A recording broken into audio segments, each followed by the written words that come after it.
This week's episode of Do Go On was recorded live at Stupid Old Studios. That's right, and not just the audio, but the video, which we streamed live, but you can also catch up on it at sospresents.com. Yep, you can get a season pass and watch all 4 live streams for the price of 3. That is an absolute bargain. So that's this week's, last week's, and you can even watch the next 2 live, including next week's 250th, I was going to say birthday, but we're not that old, 250th episode celebration. That's right, and at the end of all these episodes, we do an extra little bit. We did a Q&A, we've done a quiz. The one for the 250th. We did a fact finder. That is absolutely right. We gave our best Pope facts and also facts about Spiders and remake films. Mm-hmm. and one other thing, but we won't tell you what. You have to watch to find out. But next week for the 250th, we'll be having a little birthday or party celebration afterwards with a few live guests videoing in. So if you want to get involved with that, again, it is sospresents.com. But if you want to hear the edited version of the podcast, just keep listening now. Minus dog, because there's dog in the video version. Yeah, that's right. We had a dog break.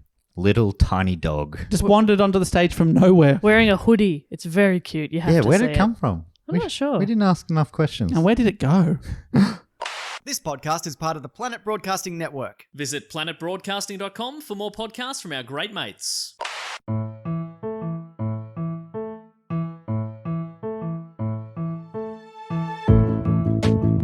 Hello and welcome to another episode of Do Go On. My name is Dave Warnicky, and as always, I'm here with Jess Perkins and Matt Stewart. Hi, Dave. Hi, Jess. Hi, Matt. Hi, Dave. Hi. It's so good to be here once is. again. We're here to do a show, a podcast show, if you will. Yes. And it's about learning, but it's about laughing along the way. Isn't it? Yeah. And do you know what I've always found? That really at the end of the day, it's about the friendship. You know what I mean? I think that. Dave's about the money, obviously, but I'm about the friendship. Yeah, I'm about the friendship as well. Yeah. So, yeah, All Dave, aboard the friendship. the friendship train. I get it. I get what you're saying. I love modes of transport. I love them. Wordplay. It's Yeah. good fun. It is good. It's good fun. Is that a pun? I don't know anymore. How does this show work, though? That's the question on everyone's lips. People are tuning in going, but what the fuck is this? Dave, can you help them out? I haven't read any description of this episode at all. Well, basically, if you haven't read anything, we take it in turns to report on a topic often suggested by a listener, but not always. And whoever gives the report, they start with a question because the other two people don't actually know what they're going to bang on about. For hours and hours and hours. Yep. And this week I'm asking that question because I'm doing the report. And my question is, what object has been sung about by previous report subjects, the Beatles, Rihanna, and Marilyn Monroe? Oh. Okay. Happy birthday, Mr. President. Okay. Have they all done that? Well, the Beatles did have a song, Happy Birthday, as well. Oh, yeah. Okay. Maxwell's Silver Hammer. Yes. The topic today is Bang Bang. Sergeant Pepper's Lonely Hearts Club Band. Yes, they've all famously sang about that club band. Can we have a clue? Another previous topic that it relates to is James Bond. Oh. That was one of the titles. Money Penny. The Revenge of Moneypenny, that famous James Bond film. Diamond. Yes. Oh. What? Jess wins again. So obviously, if you don't know, Beatles sang Lucy in the Sky with Diamonds, Rihanna sang Diamonds, and Marilyn Monroe sang Diamonds Are a Girl's Best Friend. Yeah. So this... My best friend is Christy. This week's topic is based... Let's all say our best friend. Hi, Tom. Oh... I genuinely don't have a best friend. I didn't know my friend Tom is watching. I'm sure I've said this before. When I was a kid, my mum told me it's stupid to rank your friends. It is pretty stupid, yeah. So I've never done But it is important to name your precious gems. Yes. No, rank your precious gems. I got diamond, ruby, sapphire, Yeah. That's your top 3. amethyst, Yep. the big 4. Yep. Okay. Don't ask me for a fifth. So this topic was suggested to. I was halfway through writing another report, which I'll do down the track, and then I was chatting to my dad, and he suggested this topic, diamonds, and so that's what I'm going to be doing today. So it was suggested by a listener, Yep. me old man. Would he be your best friend? Oh, he's one of my very good friends. Yeah. Yes. One of your first friends? You wouldn't even say one of my best, one of my good friends. I'd like to introduce you to a good friend, my dad. Well, it's funny. I mean, I don't. It's funny how I sort of you don't necessarily think of parents as friends, no. but I mean, yeah, sure. When I was in high school and some girls I went to school would be like, oh, my mum's my best friend. And I asked my mum, I was like, are we best friends? And she was like, I'm not your friend. She's like, I'm your mum. I was Yeah. like, fuck yeah, mum. Way to assert boundaries, you know? Even now, I'm like, want to go shopping? She's like, no. No, I'm kidding. We're friends now. Yeah, no, I think. What is a diamond? What is a diamond? According to dictionary.com, this is my favorite padding of a report. You see someone doing a talk somewhere and you're like, oh, they got nothing. Yeah, the Cambridge Dictionary defines diamond as. Dictionary.com calls it a precious stone consisting of a clear and colourless crystalline form of pure carbon, the hardest naturally occurring substance. I didn't know that. It's a fun fact right off the bat. That is, yep. I'm not really talking about diamonds in general. I'm talking about the kind of the modern day myth. Or according to the Huffington Post, the most common misconception about engagement rings is that they're some kind of ancient tradition that's deeply embedded in human history and societies around the world. This is completely false. The idea of a diamond engagement ring is roughly a century old. Guess who invented the concept? Not surprisingly, it's the same people who mined the diamonds. The De Beers Diamond Syndicate. How far did De Beers go in their quest to create demand for diamonds? Well, that's what we're going to talk about today. You know, it would be so good if at the end of this he proposes to me. And then everyone gets to see me go, no. Oh, what? You have misunderstood this. We are acquaintances. Well, I didn't even list you in the best friends list. Well, Wouldn't that be funny, Matt? Wouldn't that be hilarious? Matt's just going. just all right. Well, I've got to rewrite a little something later on in the report. Dave, what do you reckon? He's gonna propose to Dave. Okay. Okay. So in 1982, Edward J. Epstein wrote an article for The Atlantic titled, "Have you ever tried to sell a diamond?" In it, he talks about how the De Beers Group helped create the modern value of diamonds. And it's a lot of the articles that are still being written about it today go back to this. He's sort of like the investigative journalist who broke this open a little bit. But it's funny, it was before we were born, well, before you were born. I've lived forever. But it's an article, it's nearly 40 years old, that article. But still, I don't think it's really gotten through. I was unaware of all this. I assumed diamonds were valuable and I thought them as engagement rings was an older thing than this. But anyway, in the article, which is quite a lengthy one, linked in the show notes obviously, he writes about what he calls the Diamond Invention, saying that, quote, "The creation of the idea that diamonds are rare and valuable and are essential signs of esteem is a relatively recent development in the history of the diamond trade. Until the late 19th century, diamonds were found only in a few riverbeds in India and in the jungles of Brazil, and the entire world production of gem diamonds amounted to a few pounds a year." Feels like that should make them more valuable. Well, that's when they were genuinely valuable. Oh, okay, right. I was going to say, I thought that no one gave a shit about them. There's only like 4 of them. Who cares? Yeah. There's only 4 of them. Yeah. Well, but at that point, it wasn't to get engaged. You got to give a diamond ring because normal people couldn't do that. Then in 1866, the Eureka diamond, a 21.25 carat rough diamond, was found by the 15-year-old Erasmus Jacobs, the son of a farmer. This became Africa's first authenticated diamond near the Orange River. According to the De Beers website, Erasmus gave the shiny pebble to his sisters as a plaything. Later, his mother gave it to a neighbour. The Eureka diamond is now exhibited at the Kimberley Mine Museum. Wow. Man, you'd love to go back and tell that kid he found it's not a shiny pebble, Yeah. you idiot.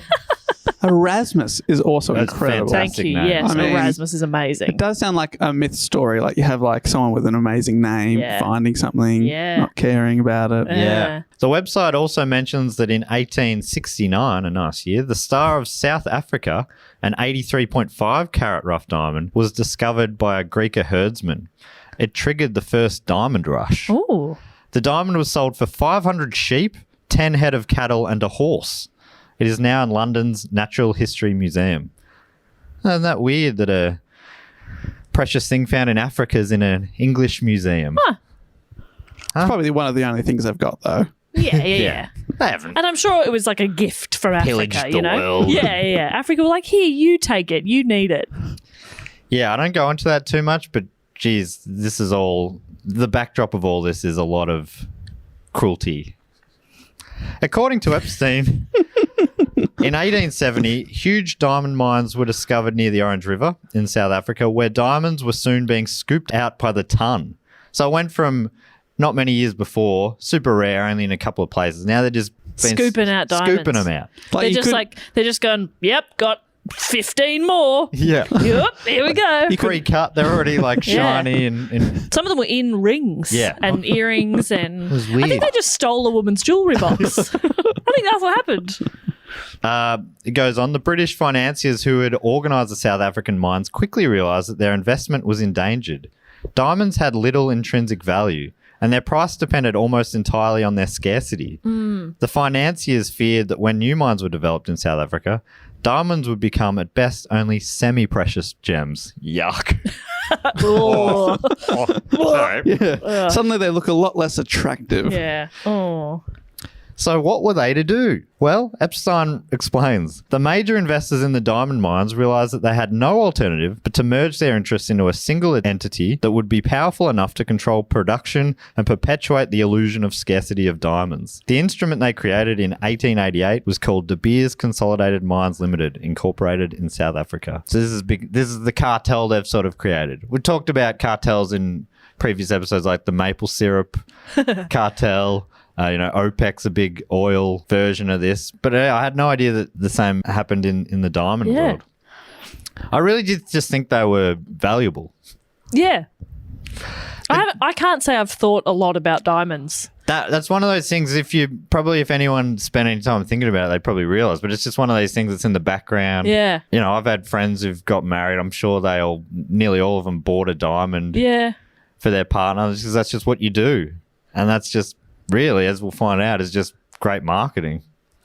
The De Beers website puts it in much less conniving terms than that, of course, writing of 1888. Cecil Rhodes and Barney Bernardo. Fantastic name. Get out. I don't mention him again, but what a name. Rhodes? Cecil Rhodes and Barney Bernardo. Barney Bernardo. It's Barney? so close to Barney Banana, the old ice cream.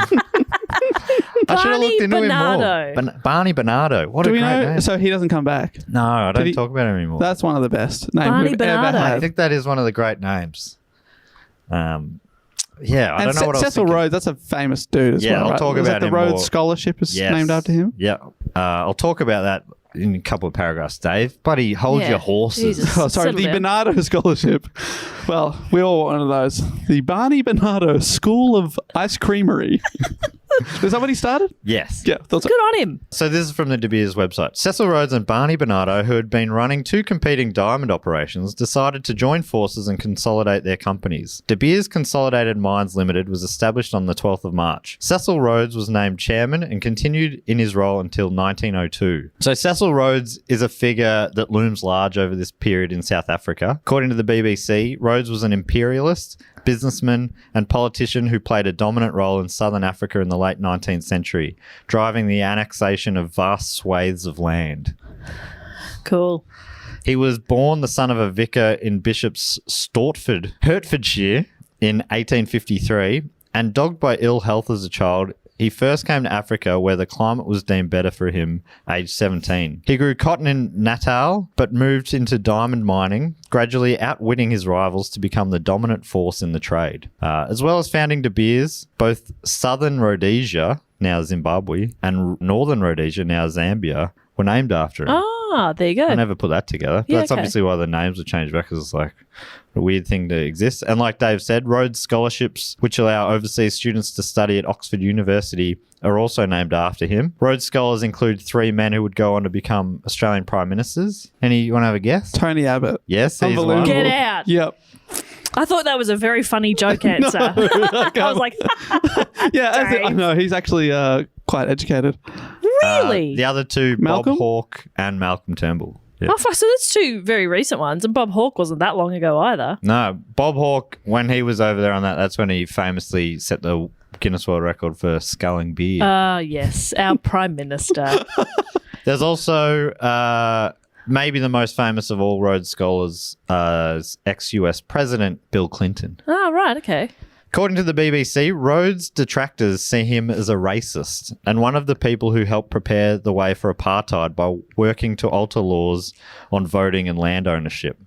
I think it would be hard to argue against those calling Rhodes a racist. In the same article that they say Rhodes detractors, like they go on to say in the same article, talking of white people, I contend that we are the first race in the world, and the more of the world we inhabit, the better it is for the human race. Oh, strong disagree. Well, you As a white person. you can see how detractors would take that out of context I mean, and make him seem like a racist. Sure. He's like- just saying that white people were here first. Which and is we're better. completely untrue. yeah, like it's all of that is like, insane. wait, what? And the more we spread ourselves out and take over everything, the better we'll all be. He No. famously had this dream of Africa, you being able to get a train from the south to the north without ever leaving British soil. Oh, yuck. That was his dream, and that was one of his life ambitions was to make that happen. Yeah. Did he just want to get like claim a train tracks width the whole way up? Yeah, Yeah. that'll do. That'll do the trick. Yeah, he's like minimum. Yeah, minimum. Yeah. The train is just covered in the Union Jack. Yeah, It's British. Get It's it? fine. Get Okay. it? yeah, he was a real subtle guy. Unsurprisingly, De Beers distances itself from its founder, saying, this is from its website, although Rhodes is part of our early history, he does not represent our company that we are today. While we cannot rewrite history, we can bear the responsibility of history to build a better legacy, and we put tremendous resource and energy behind this every day. We are very proud of the fact that Cecil Rhodes would not recognise the De Beers of today. According to Encyclopedia.com, Rhodes, who died in 1902, never managed to make a successful diamond cartel to corner the world market for the gemstones. So he started up, he was around for the first couple of decades or decade and a half, but then he died in 1902, and that was when he was no longer the chairman after he died. Oh, is that Controversial, but yeah. Okay. What? Just because I'm dead? Probably some loophole that Yeah. said, What? So I can't come to the meetings just because I'm dead? oh, great. Oh, Why don't you- all right. Why don't you bring the meetings to me? Yeah. I've got a grave. You come to me. One of Someone his carry my body to the meeting. One of his ambitions was that everywhere from his grave to the afterlife would be British soil. After Rhodes' death, De Beers continued to successfully mine diamonds. According to their website, in 1905, the Cullinan diamond was discovered at the Premier Mine at 3,106.75 carats. It's the largest rough diamond ever found. I don't understand how carats work either. Don't ask. Yeah, but is it a big diamond or just like a very good diamond? I think it's size. Yeah, Okay. I'm pretty sure it's size. Okay. I 'Cause did you read that. You got the 4 C's. Yes. Are you going to go into them? No. Go, what Can do I you remember them all? There's See, clarity, cut, color, and did I say carrot yet? Carrot, clarity, cut, and Colour, you just said before. color. Can you say them all 4 of them? Because I've confused the myself. 4 C's a typo. You said clarity, colour, cut, Carrot. Yes. And That we is so- could be wrong. I mean, their marketing is so good we cannot remember it. So the Cullinan diamond was cut into 9 gems. The 2 biggest were presented to King Edward VII in 1908 and now form part of the British Crown Jewels. Oh, wow. So glad to hear that Britain's got another piece of the African priceless minerals. Okay, fine. So they've got 2, but that's it. Yeah, we're drawing a line now. And it was for the Queen. Yeah. Well, the king. The King. It was for the King. Yeah. And he needed a bit of razzle dazzle. I know. While all this was going on, the man who would go on to change the diamond game forever was working his way up the industry. This is from encyclopedia.com. Ernest Oppenheimer, another fantastic name, So good. was born on May 22nd, 1880 in Friedberg, Hesse estate in central Germany. Am I saying that right, Dave? Hesse? Not sure. Yeah, Hesse. Stop turning your back on your heritage, mate. His family was Jewish, and his cigar maker father, Edward, encouraged Oppenheimer and his brothers to leave Germany and its anti-Semitic tendencies in order to make their fortunes elsewhere. How's that? That's in the late 1800s. Wow. So, I mean, his old man was... I didn't realise that the anti-Semitism went back that far. Yeah, it's In my ages. mind, it arrived with Hitler. Yeah. But yeah, that just shows my So ignorance. even Hitler wasn't original. He was a hack. God, he's such Not a only was basic Hitler a bitch, he was also a hack. He's a hack and a basic bitch. Honestly, why do I even talk about him? He's nothing. He's nothing. Yuck. And you know what? Nobody names their kids Adolf anymore. No. And it's a beautiful name that he Yes, ruined. He ruined that name. Nearly no one does the mustache either. No one. And that's a good look. Yeah, it's a And strong no look. one can do it anymore. He stole a great name and a great look. What? What a bitch. There's even a stronger word that I want to use What? to describe him. What? He's a bit of a wobbly pun. So in 1896, when Oppenheimer was 16, he joined his older brother Louis at the London firm of Anton Duckelbuehler, a diamond merchant with business interests in South Africa. He first worked in London offices sorting operations, separating the more flawed stones from the ideal ones, and his talents gained the attention of Dunkelsbuehler himself.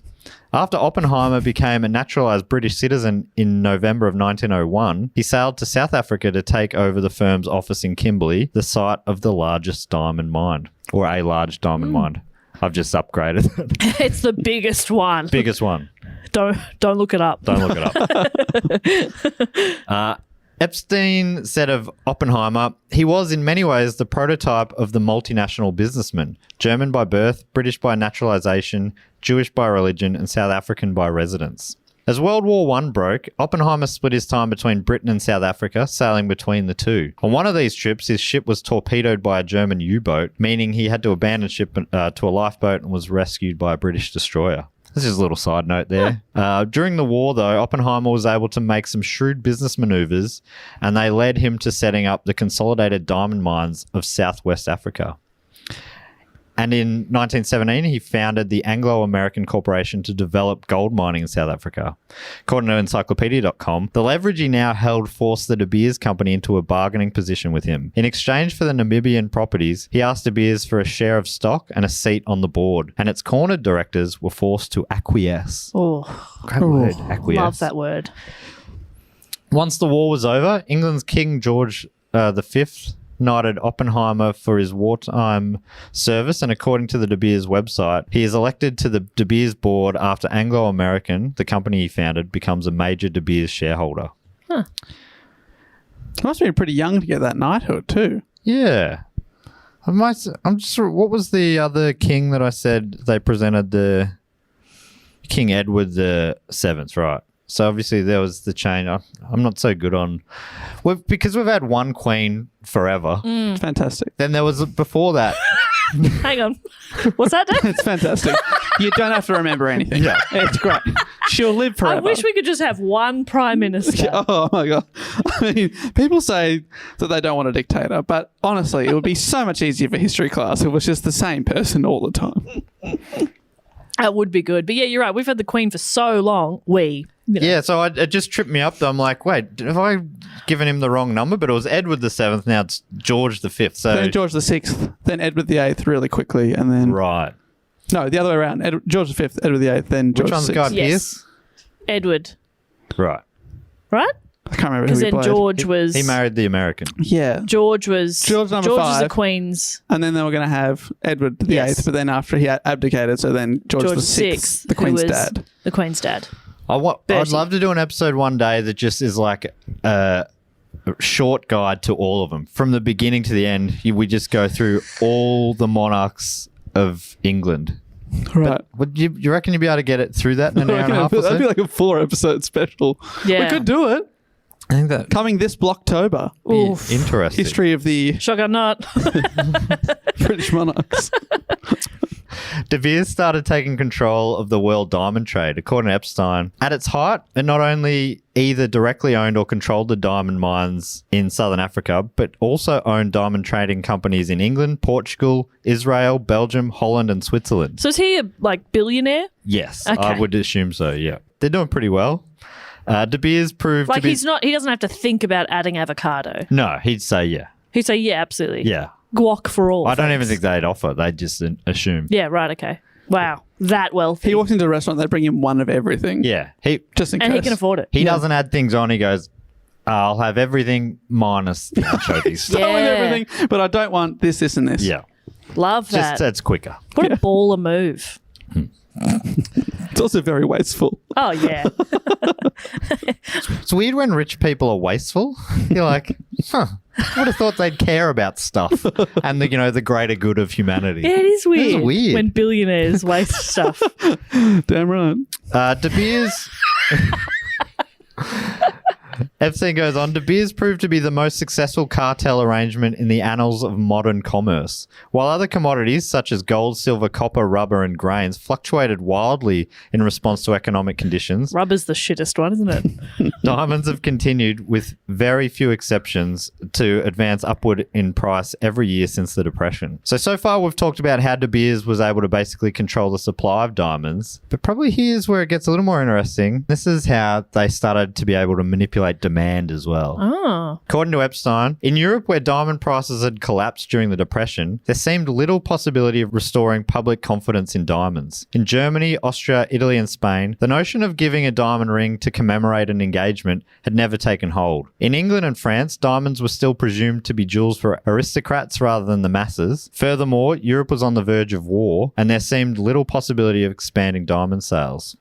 This left the United States as the only real market for De Beers diamonds. In fact, in 1938, some 3/4 of all the cartel's diamonds were sold for engagement rings in the United States. Most of these stones, however, were smaller and of poorer quality than those bought in Europe, and had an average price of $80 a piece. So before this, would they... I'm trying to think of like olden day movies, and I'm trying to picture them wearing wedding rings. Did they give engagement rings at all, or did... Well, I mentioned it somewhere coming up, but apparently rings were a thing, but Yeah. only about 10% were diamond rings. Yeah, right, okay. In America at that point. Yeah. Less and non-existent in other countries. Yeah. Oppenheimer and the bankers believed that an advertising campaign could persuade Americans to buy more expensive diamonds. And they were right. So in September of 1938, Ernest's son, 29-year-old Harry Oppenheimer, headed to New York City to meet with a leading ad agency, N.W. Ayer, or Ayer. The price, or Ayer, A-Y-E-R, Ayer. The price of diamonds had dropped around the world, and N.W. Ayer and its president, Gerald M. Lake, Like. L-A-U-C-K, Lauk. L-A-U-C-K. I like. Lauk. Just because it's nice to say. Lauk. Lake. He'd been recommended to Oppenheimer by the Morgan Bank, who would work with his father Ernest to consolidate the De Beers empire. At the meeting, it was agreed that if N.W. Ayer could come up with the marketing proposal approved by Ernest, they would get an exclusive deal to place newspaper and radio ads for De Beers in the United States. This would be a huge contract for them to win. To prepare for the pitch, Lauk needed to undertake extensive research, which Oppenheimer agreed to fund. N.W. Ayer's research found that, maybe I should just call it NWA, because I'm struggling with the Ayer. Love that. NWA, that doesn't stand for anything else. So that should be fine. There's no other. N.W. Ayer. It won't be confusing. All right, So is Ice Cube involved now? Or? N.W. Ayer's research found that since the end of World War I, there'd been a sharp decline in diamond sales in America. So it was already pretty low, and it declined further, funnily enough, around the time of the war and the Great Depression. Oh, that's interesting. So people weren't buying up big. It's funny. And it's almost like this diamond cartel doesn't have people's best interests in heart. Hey, you're battling right now, but what do you have to do? Buy a diamond. I know you can't afford food, but maybe you could save up for a diamond. Was that the original slogan? Yeah. That'd be pretty good. You can't I have mean, food. no bad ideas. We're just spitballing. Yeah, all right. It's basically saying, well, do you actually love them? Oh, I'm so sorry. I didn't Alright, I realise thought it you was- hated I your thought wife. it was real love, but if it isn't, then Oh, no, by all means, buy bread. yeah, just pay for rent and food. Oh, my God. If you hate her, I guess. Sure. I mean, I think she deserves better. I don't think she'd like a bread ring. Oh, yuck. Oh, yummy. Is that a possibility? You'd eat it all and then it'd be gone. That's just a bagel, isn't it? And I'm in. An NWA memo from the time concluded that the state of the diamond market was, quote, the result of the economy, changes in social attitudes, and the promotion of competitive luxuries. Competitive luxuries is fun. Epstein writes that while they couldn't do much about the state of the economy, NWA suggested that through a well-orchestrated advertising and public relations campaign, it could have a significant impact on the social attitudes of the public at large and thereby channel American spending towards larger and more expensive diamonds instead of these competitive luxuries. Is that bread? Yeah, competitive luxuries. Heat. Yeah. Oh, come on. Fire. Oh, la-di-da. Running the heater. Bowls of mush. Specifically, the NWA study stressed the need to strengthen the association in the public's mind of diamonds with romance. Since, quote, young men buy over 90% of all engagement rings, it would be crucial to inculcate them in the idea that diamonds were a gift of love. The larger and finer the diamond, the greater the expression of love. Similarly, young women had to be encouraged to view diamonds as an integral part of any romantic courtship. Yeah. This is so evil and so genius. Yeah. Oh my Yeah, God. yeah. Knowing how successful it will be. Because I've never thought about it, but yeah, that it's absolutely worked. Just a little team of creatives came up with this idea, and it just changed. It's wild. According to the BBC, prior to the 1930s, presenting a woman with a diamond engagement ring was not the norm. Even on the eve of World War II, a mere 10% of engagement rings contained diamonds. Okay, so there were engagement rings. They just weren't what we picture them to be now. See, but 10%, see, you're in the minority. You'd open up the diamond and go, oh, diamond. All right. Okay. Suppose we get married. Yeah, I guess. Yes. Is there do you have a return policy? Or- That's right. Well, does this come with a receipt? yeah. Committed to this one, are Yeah. you? I'd really prefer just a plain band like all my friends have. A bread ring, please. A bagel, Is this edible? please. or- I'm very hungry. According to the New York Times, NWA conducted extensive surveys of consumer attitudes and found that most Americans thought diamonds were a luxury for the ultra-wealthy. Women wanted their men to spend money on a washing machine or a new car, anything but an engagement ring. Fuck, I'd take either of those, actually. Can't fit it on a ring, though. Trying to drag a washing machine around. Who's got a load of whites? It was considered just absolutely money down the drain. It is. Which, I mean, they were right in considering Yeah. that, I guess. They placed a series of magazine ads featuring reproductions of famous paintings by such artists as Picasso and Dali to convey the idea that diamonds, like paintings, were unique works of art. I think they might have even got, maybe Dali did an original one, but some were original and some were just reproductions of famous paintings. According to NWA, a new type of art was devised. And a new colour, diamond blue, was created and used in these campaigns. Diamond blue. Yeah. It's its own colour. Yeah. So you know that colour we all know, diamond blue? They came up with that. Yes, we all know diamond blue, do we not? Yeah. Yeah. The relatively new medium of film was also utilised, like you were talking about before. Movie stars were given diamonds. They got the press to report stories that stressed the size of diamonds celebrities gave their loved ones. They also got fashion designers to talk up the trend towards diamonds. So they were doing Wow. product placement in a big way.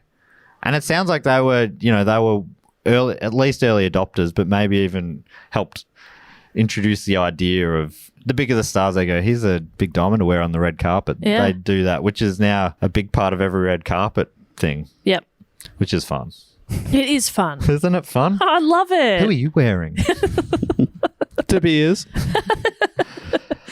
According to Epstein, the Aya plan also envisaged using the British royal family to help foster the romantic allure of diamonds. An Aya memo at the time said, "Since Great Britain has such an important interest in the diamond industry, the royal couple could be of tremendous assistance to the British industry by wearing diamonds rather than other jewels."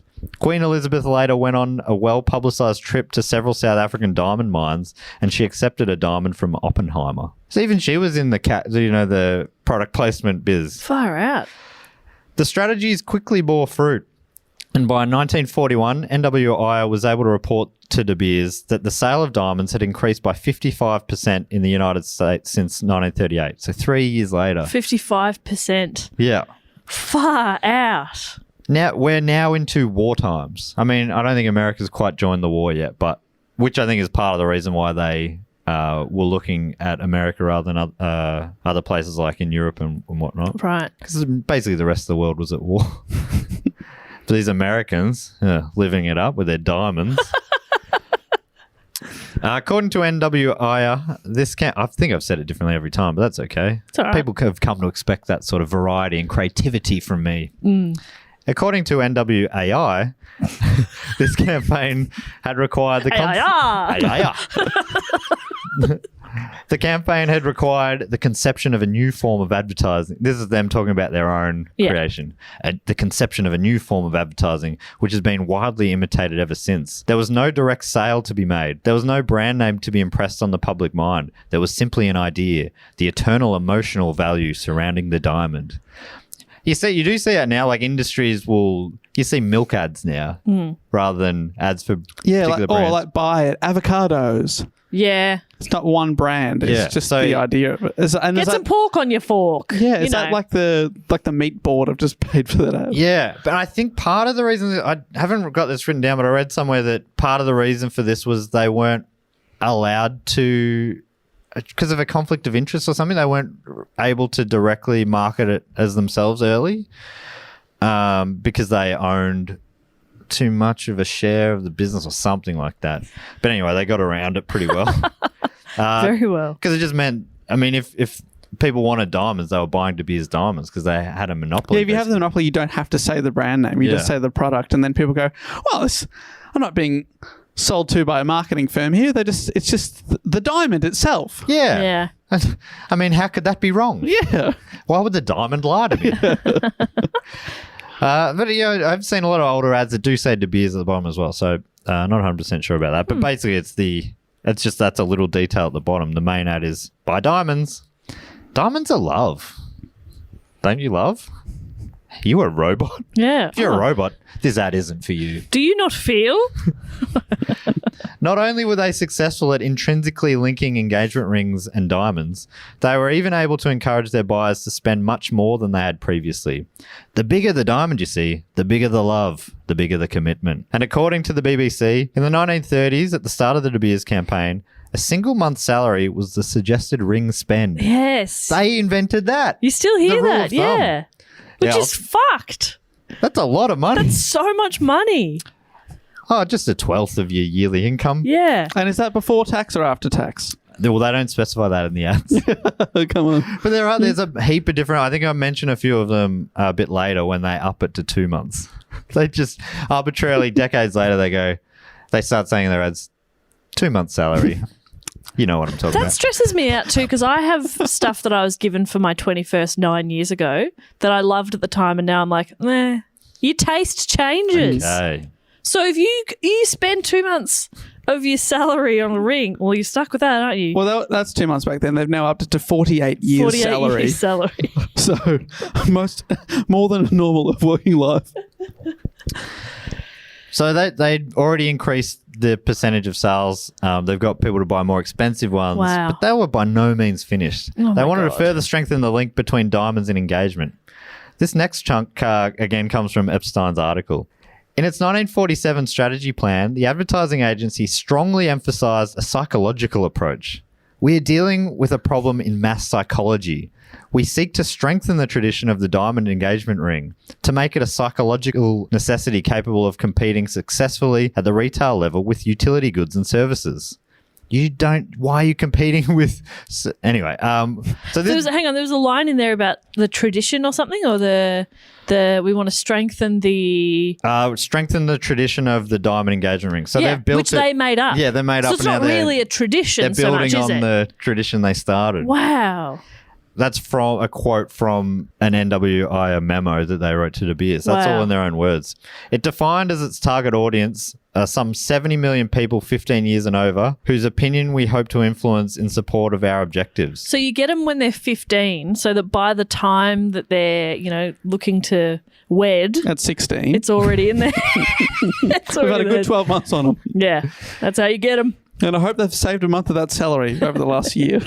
Well, NWA outlined a subtle program that included arranging for lecturers to visit high schools across the country. This is a quote from NWA again. All of these lectures revolve around the diamond engagement ring. Important stuff for school kids to learn about.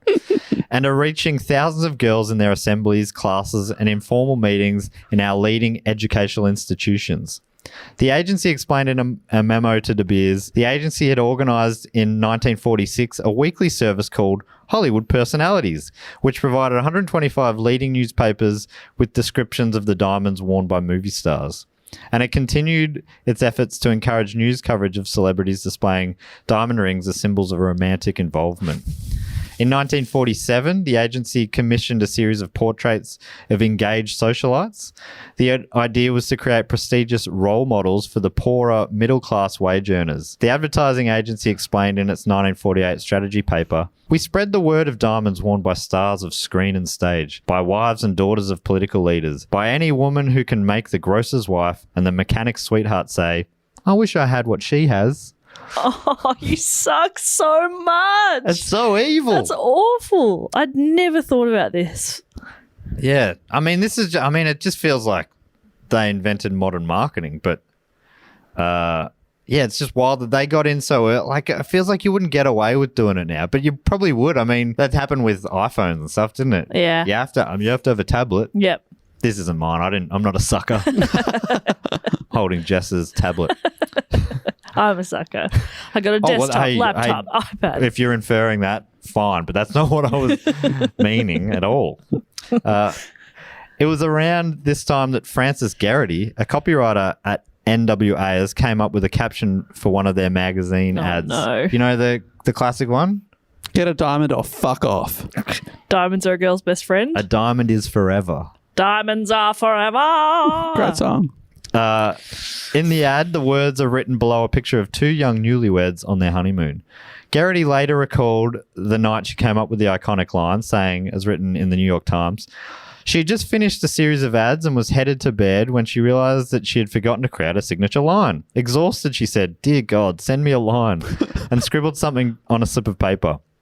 When she woke up and saw what she had written, she thought it was just okay. A few hours later, she presented her idea at a meeting, and according to her, nobody jumped. Within a year, "A diamond is forever" became the official motto of De Beers. And that came from God. That came from God. So you know it's okay. Diamonds have God's backing. So I'm changing my tune now. Isn't it wild?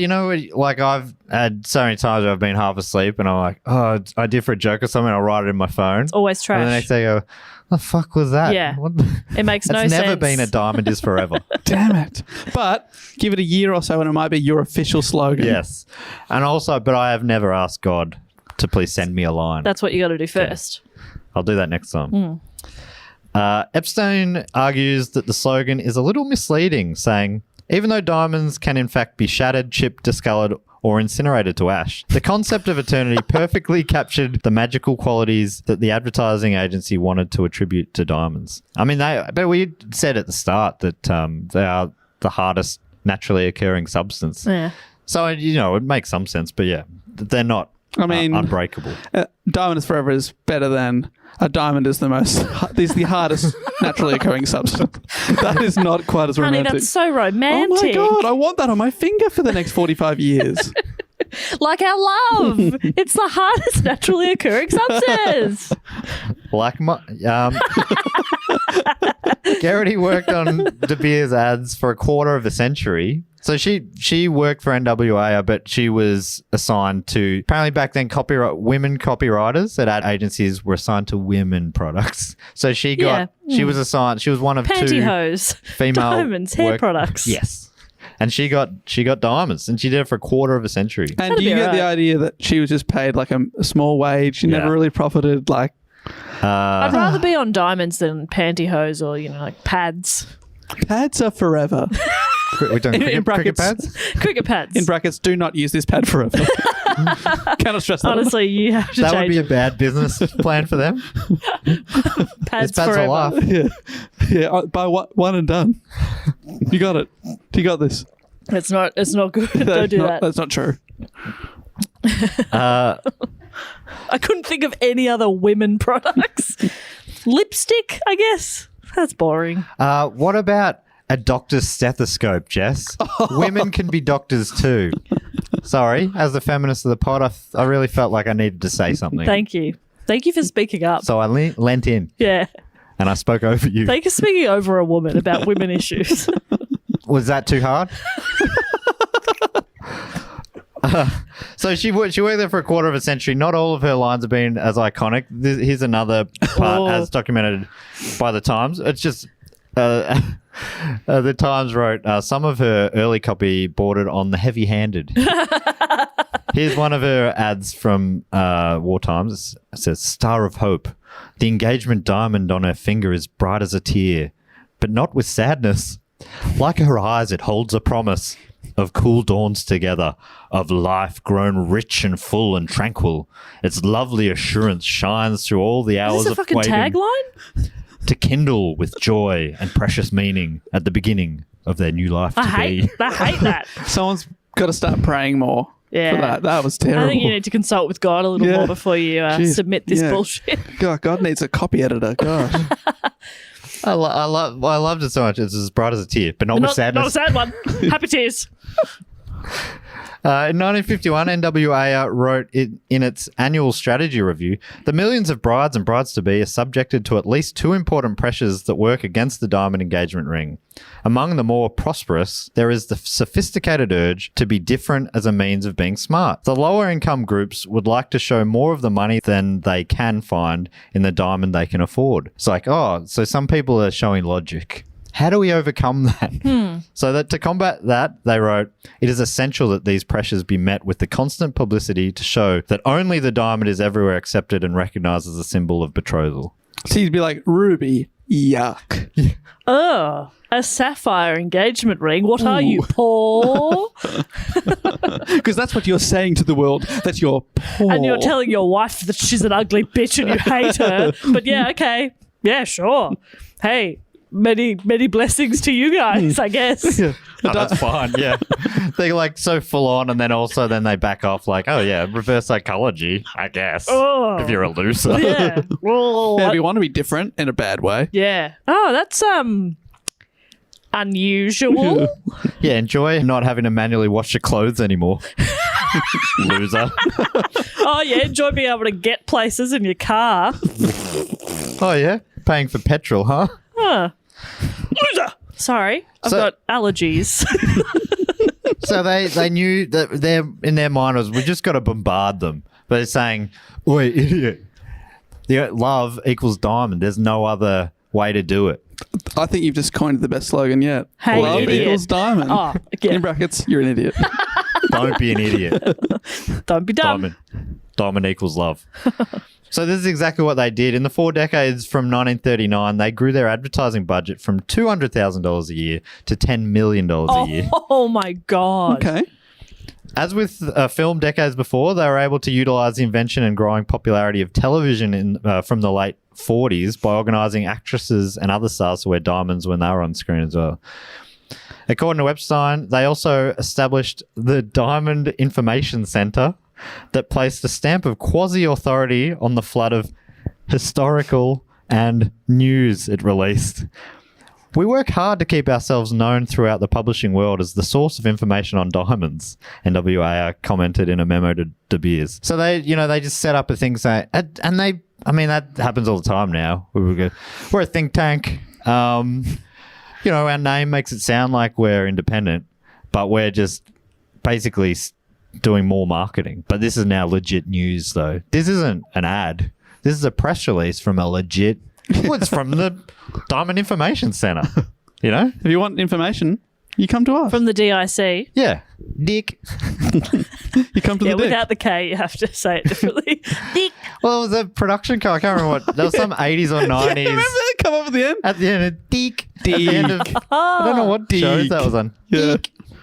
All I'm thinking of, and maybe if anybody's watching or listening and can remember, there was an ad that used to play on commercial radio all the time, and it was just a man's very deep voice talking about diamonds, and they had like 2 branches in the Melbourne CBD, and it was just the weirdest ad that played all the time, and now I cannot remember the name of the place. The one I'm thinking of, and I don't know if it'll be the same, was it what kind of... The one I hear a lot on sports radio is the Diamond Guys or something like that. Diamond Blokes, basically. And they go, I hate that. hey, you don't want to worry too much about it, but you got to get one. Come in, have a beer. We'll pick the right diamond for you. And it plays all the time. No Yeah. way. We know you don't give a shit about this stuff because you're a bloke. But we know the missile will be pretty pissed if you get it wrong. I might be turning it up a little bit. You out. We'll also cut your hair. Yeah, all right. Yeah, but like a good cut. We're your one-stop shop. Yeah, it's... I hate that. I'm not saying... That's not verbatim. I'm paraphrasing a little bit, but that's the vibe. Yeah.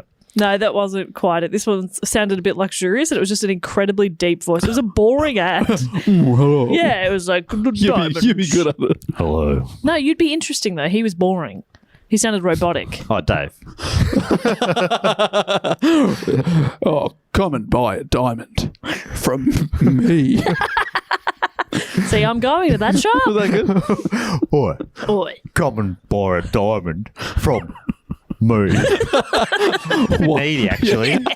Yeah. 184 Burke Street. I'll see you tomorrow. Be more like Dick. I'll see you tomorrow. I'll be in about 10. Love you. Bye-bye. Like, is that how you book your appointment? The next day, 26 blokes turn up at 10 a.m. Oh, this hasn't worked. I'll see you tomorrow. It's like, is he only open tomorrow? So many questions. The mystery. I must find out. That's how you get it's them a in. good ad. You're talking about it years later. How many diamonds have you bought since you heard that ad? Oh, only one a day. I mean, round it since- up or round it off, round it down. So, yeah, $1 million worth. Okay. Wow. Easily. That's actually probably So not what's that, 2? 2 diamonds. Unless you're poor. What are you, poor? No, $1 million is a month's wage for me. NWAers now began thinking of exploiting the marketplace's vanity. So they'd exploited all sorts of other things. They Now sort of they've- created a bit of the vanity too, Yeah. and then thought, no, let's exploit that more. Yes. Suggesting the substantial diamond gift can be made a more widely sought symbol of personal and family success, an expression of socio-economic achievement. He's like, what are you guys doing okay? You haven't even got a diamond on Oh, her finger yet. Your infant isn't wearing diamonds. Yeah. Are you poor? With this in mind, they committed to, quote, promote the diamond as one material object which can reflect in a very personal way a man's success in life. Writing that these ads should have the aroma of tweed, old leather, and polished wood, which is characteristic of a good club. Wow. Diamonds go with those things Yeah. too. Tweed jacket and my diamonds. Here we go. I'm ready. I'm ready for a party. By the end of the 1950s, NWA has noted that since 1939, an entirely new generation of young people has grown to marriageable age. Yep. To this new generation, That's how it works. a diamond ring is considered a necessity to engagements by virtually everyone. So in one generation, Incredible. they'd fully created the idea that if you get engaged, you buy them a diamond. Wild. As Epstein noted, the message had been so successfully impressed on the minds of this generation that those who could not afford to buy a diamond at the time of their marriage would defer the purchase rather than forgo it. I can't afford it, so I'll save up and we'll get married 2 years after we probably would have liked to. because you have to. You can't get married without a diamond. You can't get engaged without a diamond. Yeah. I mean, it's like a legal requirement, right? Yeah. Oh, I assume so. I think it's still there today. I'm sure. I haven't asked any of my mates to get married, but I probably didn't pay enough attention. But I'm pretty sure most of them bought diamond engagement Yeah, rings. for sure. Having conquered America, De Beers looked to other markets, tried a few without too much success, but Japan was one where they had great success. As NWA were primarily an American agency, De Beers engaged the J. Walter Thompson Agency to work in some of these overseas markets. According to Epstein, till the mid-1960s, Japanese parents arranged marriages for their children through trusted intermediaries. The ceremony was consummated, according to Shinto law, by the bride and groom drinking rice wine from the same wooden bowl. There was no tradition of romance, courtship, seduction, or prenuptial love in Japan, and none that required the gift of a diamond engagement ring. So the J. Walter Thompson Agency went about changing this. Oh my God. With a big ad campaign. Ooh. So using a campaign to change the entire culture. Yeah. Epstein writes that the campaign was remarkably successful. Until 1959, the importation of diamonds had not even been permitted by the post-war Japanese government. When the campaign began in 1967, not quite 5% of engaged Japanese women received a diamond engagement ring. By 1972, the proportion had risen to 27%. By 1978, half of all Japanese women who were married wore a diamond. And by 1981, 60% of Japanese brides wore diamonds. Wow. In a mere 14 years, the 1500-year Japanese tradition had been radically revised. Diamonds became a staple of the Japanese marriage. Japan became the second largest market after the United States for the sale of diamond engagement rings. 14 years. This is making me hate diamonds. Yeah, me too a bit. And I used to love them. Yeah, I used to just have posters on my wall of diamonds. Yeah. It's really embarrassing. I've got a lot of things to throw out now. Yeah. In the bin. Into the bin. My the lock screen on my phone is just a big diamond. Yeah. Not anymore. When, as a kid, one poster of Michael Jordan, one poster of Michael J. Fox, one poster of Diamond. I love diamond. I love Diamond. I had 4 diamond posters. Oh, well, you were I was really like one of those yeah. kids, you know. They created $1 billion a year diamond market in Japan, where matrimonial custom had survived feudal revolutions, world wars, industrialization, and even the American occupation. I guess that might have been where that small amount of diamond rings came from. The American soldiers were there getting married, maybe. That built up a small, but it never really broke through. And then they just bust it wide open. Wow. I think I mentioned later. I'll mention it later. Whoop. In the Bit of sizzle. 1960s, diamond mines were found in Siberia. And knowing that competing with the Soviets would lead to lower prices and sort of screw up their whole cartel thing, De Beers brought the Soviets into their cartel. They made a deal with them. One problem with the Siberian diamonds was they were much smaller in size and there was no real demand for them. Couple of problems. They're tiny and no one likes them. So, what do we do? The problem is they are microscopic. Also, we've asked around. Everyone says, no thanks. So, what do we do? Let's- Okay, what else is tiny? Diamond rings for rats. Okay, here we go. They wanted to. They could do it. They could do it. I mean, it's, Little rats getting married. They've got, hey, one on each hand. before that, rats were rarely monogamous. Yeah, for several million years, rats tradition had survived, but no more. Within 7 years, 80% of rats were wearing diamond rings. Yeah. And they were happier. They were happier. So, I mean, it's not quite that, but it's not miles away. So they're like, all right, we'll figure something out. De Beers told NWA to backtrack on their bigger is better inference that they'd done the whole time so far. Oh, okay. The bigger the diamond, the bigger the love. Now they're like, small's fine. Yeah, exactly. So they were to no longer lead women to equate the status and emotional commitment of an engagement with the size of the diamond. Basically going, oh, no, size doesn't matter. It's all about the cut, the colour, The clarity. not necessarily the carat. That's what makes it so sparkly. According to Epstein, De Beers then devised the Eternity Ring, made up of as many as 25 tiny Soviet diamonds, which could be sold to an entirely new market of older married women. The advertising campaign was based on the theme of recaptured love. So they just started this new thing. Oh, you've been married a while and you still just got that one old engagement ring? If you really want to show that your love is forever, you'll get another. I mean, that was forever. Yeah. Yeah. Sure. But, I mean, what's double forever? Yeah. Eternity ring. Eternity ring. It's just a maths equation. Yeah. 2 times forever equals eternity ring. Basic maths. Do you love each other or not? I'm sorry. I'm saying it's either eternity ring or divorce. Yeah. She will leave you. And so she should. And so she should, unless you give her an eternity ring.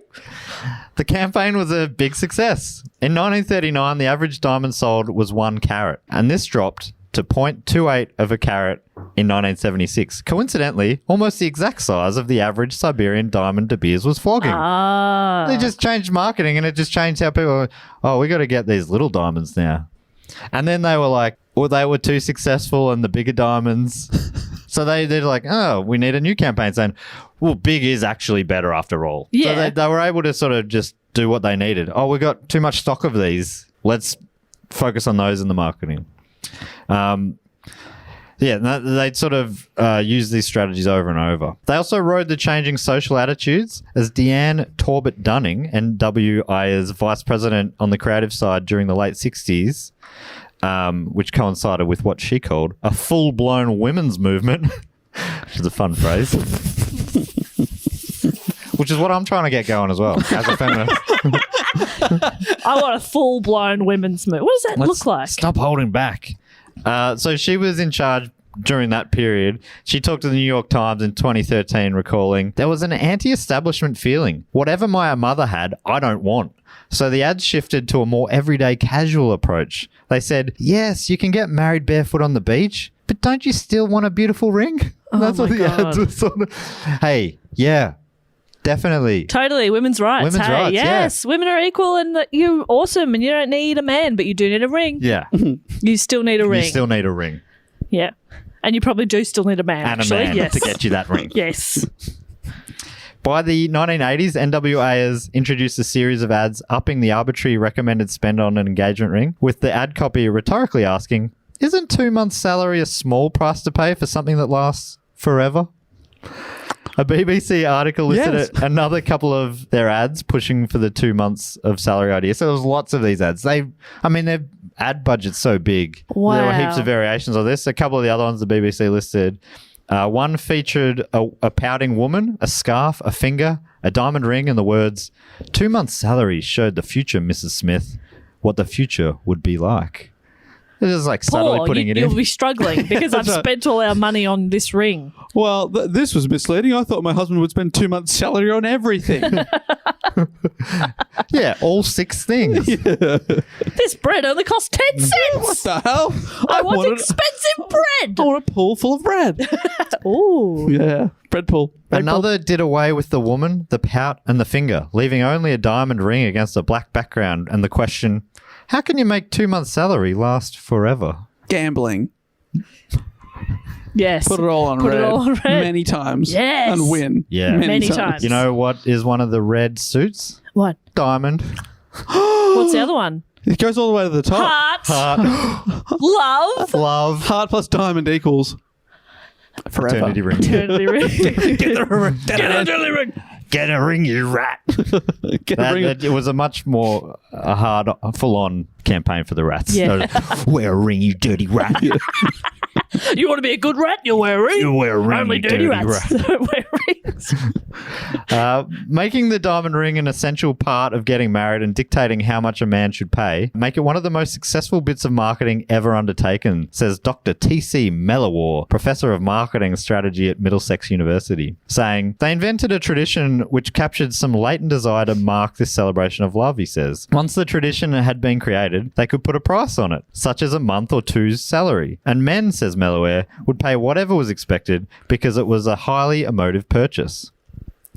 Totally worked. I've heard, I knew this is a rule of thumb. Yeah. 2 months salary. I never thought, I mean, whose vested interest would have come up with this? I never even thought about it. It's And like, this is just what's done. Yeah, I'm sure the men just talked amongst themselves and worked it out. This is what's fair. Yeah. I mean, do you love her? Do you? Come in, have a beer. Do you love her? We'll help you find the right thing, mate. The idea of having given them a beer is I was like, oh, yeah, this is a great, relaxed environment.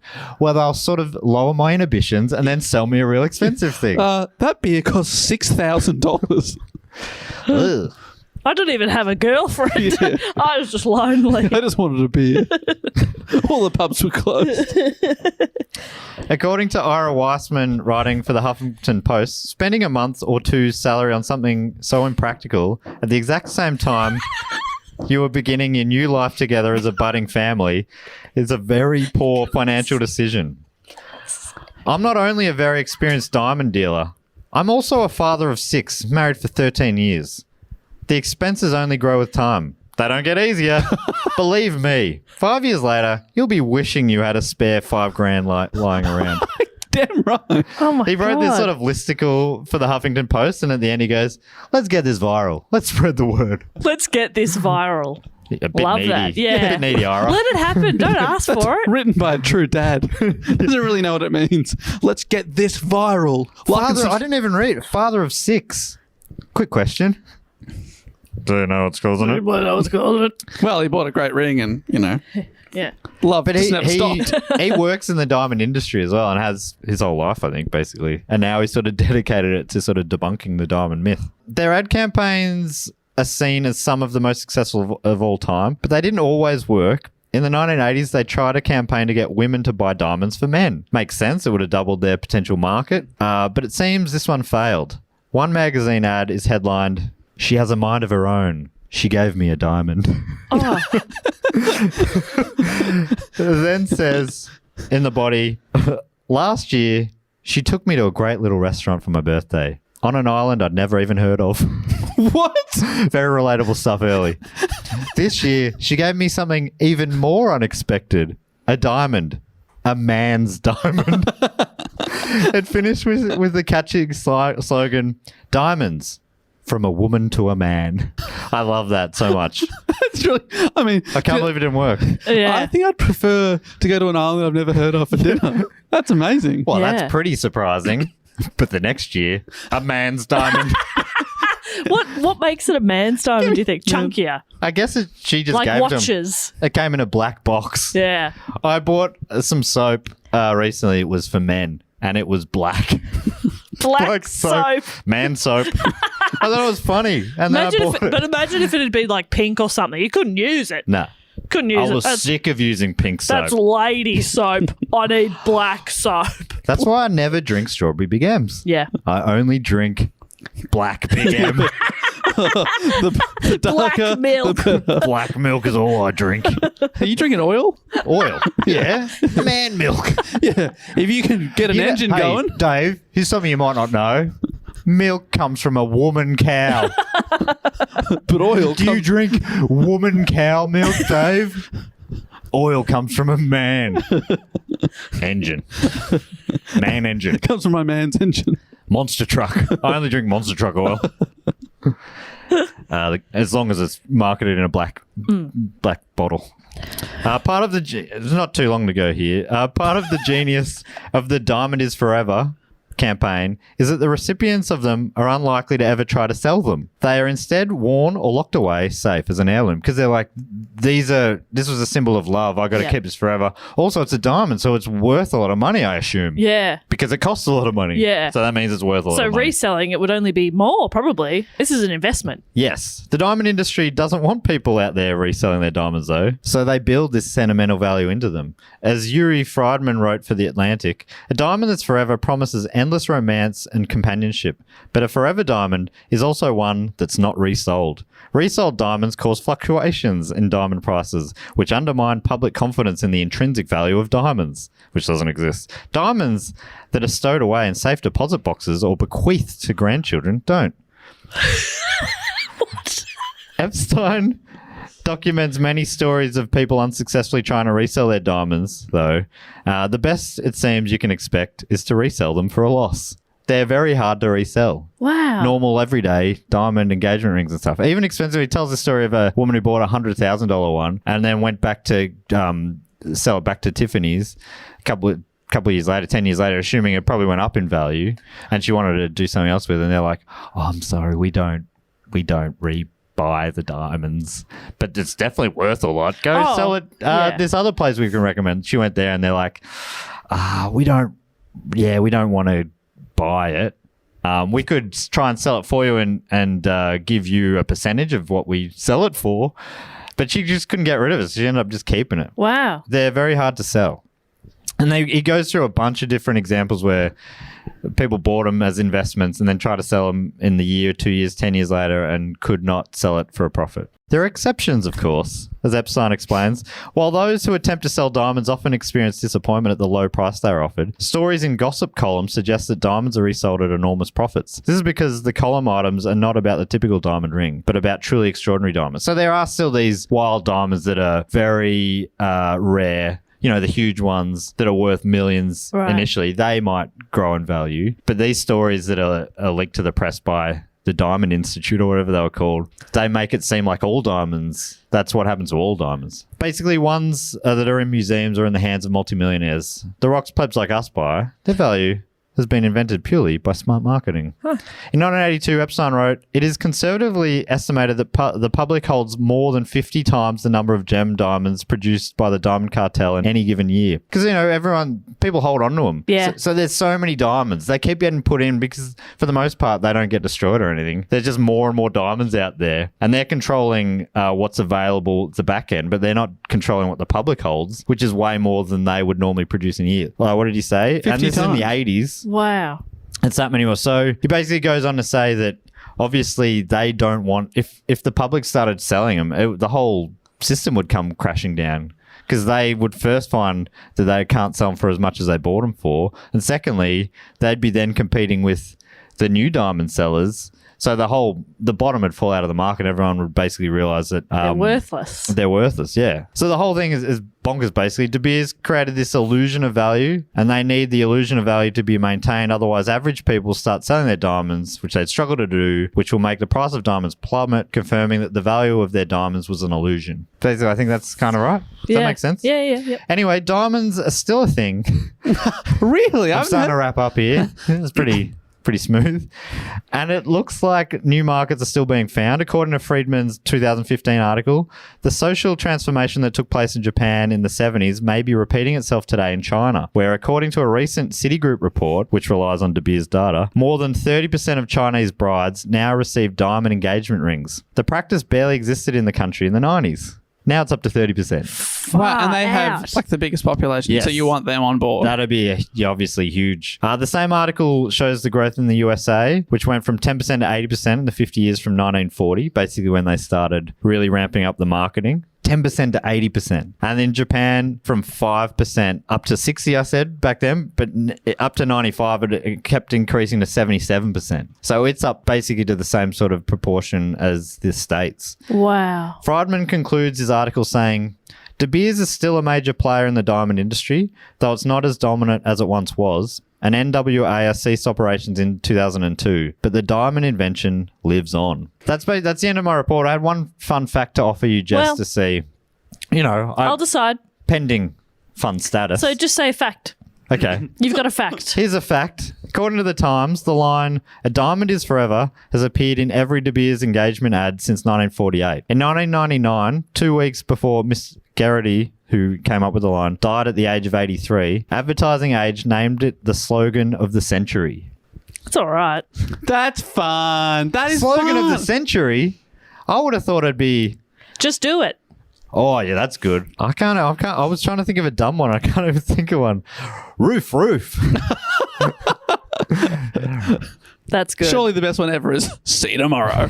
Yeah. Come in, have a beer. Boy, diamond. We're blokes. We love diamonds like you. We're just average fellas. Bring your wallet. That's actually a pretty good slogan. Don't forget your wallet. Yeah, because this is going to cost you a shitload. Honestly, we'll be so mad if you do not pay a lot of money. Please. Please. Please, we need this. Anyway, thank you, Paul Stewart, for that suggestion. Thank you, Paul.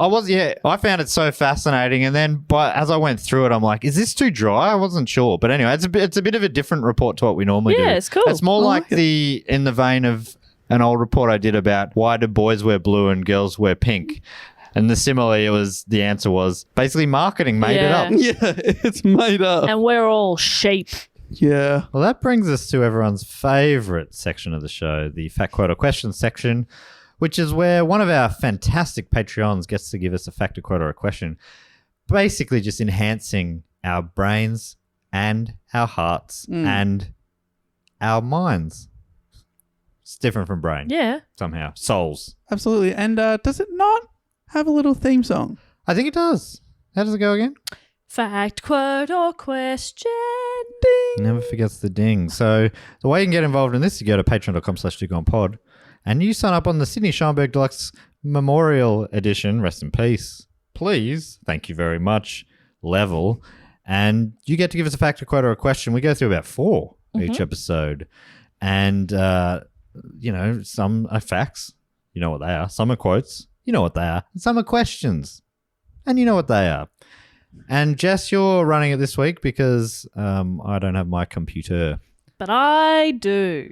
And Have Matt's hopefully you, computer. I have Matt's computer and I'm holding it ransom till he pays me that $5 he owes me. hopefully, like me, you haven't read these before you read them, Absolutely not, no. as is tradition. I don't know how to read, so this is going to be a challenge, but I'm going to do my best. This was a tradition first marketed by the NWAs Incorporations. Ayers.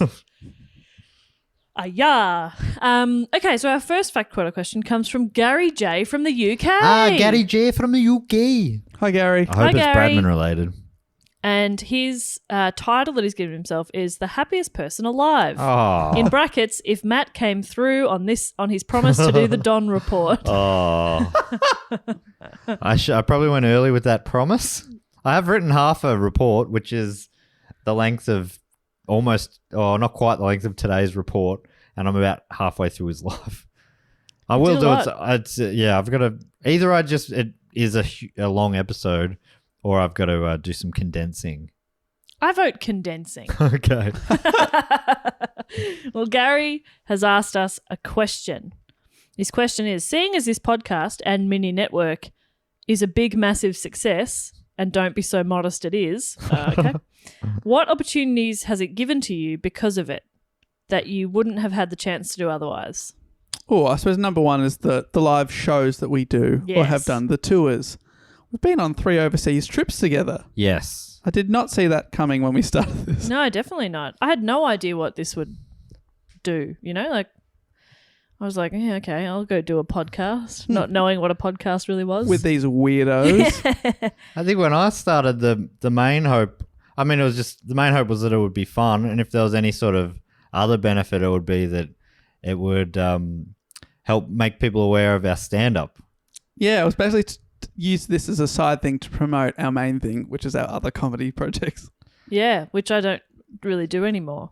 And this became This the main is the main thing, yeah. Yeah, so I think that definitely Gaddy G. My main thing, same as Dave, is the overseas travel. Yeah. I can't think never of- would have done a Thailand podcast festival if it wasn't for being involved in this podcast. Yeah, that's for sure. That's right. And yeah, I can't think of things. I'm sure there are other things that sort of not so directly come out of it. Maybe it's just raising your profile, for want of a better word. People know you, so they get you to come and do stand-up on something. I don't know, but directly it would, definitely be traveling. I get a couple more likes on my Instagram photos. Yeah. Yes, Instagram followers is the big one. Yep. We wouldn't have our faces on T-shirts. That's right. Yeah, we would. Probably. Yep. Probably wouldn't have made those t-shirts. Yeah, we probably would have made those Do Go On T-shirts that Jess is sitting next to if it wasn't for the Do Go On podcast. There's so many and I can't do anything with them at the moment, but one day. I hope that answers your question, Gareth. The next one is Nick Brennan.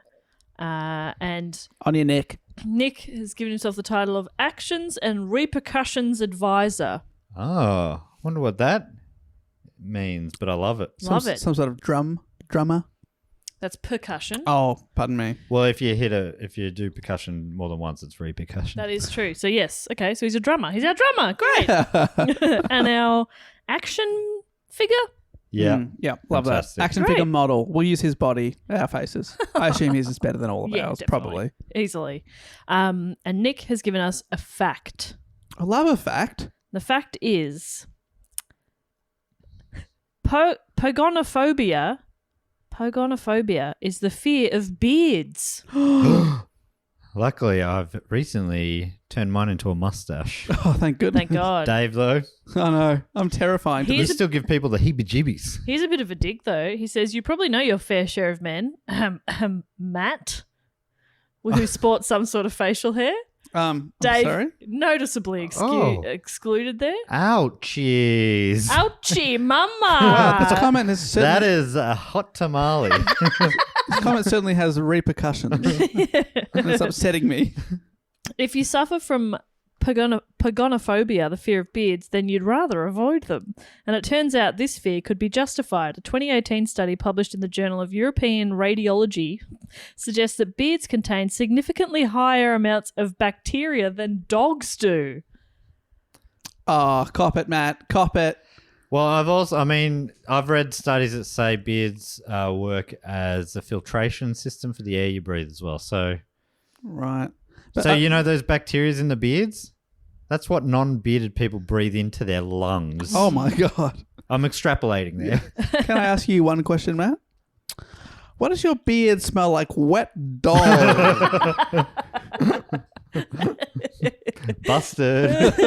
I've got a little orphan Annie has hidden my beard behind a pot plant, and your Mr. Wallbucks has busted me.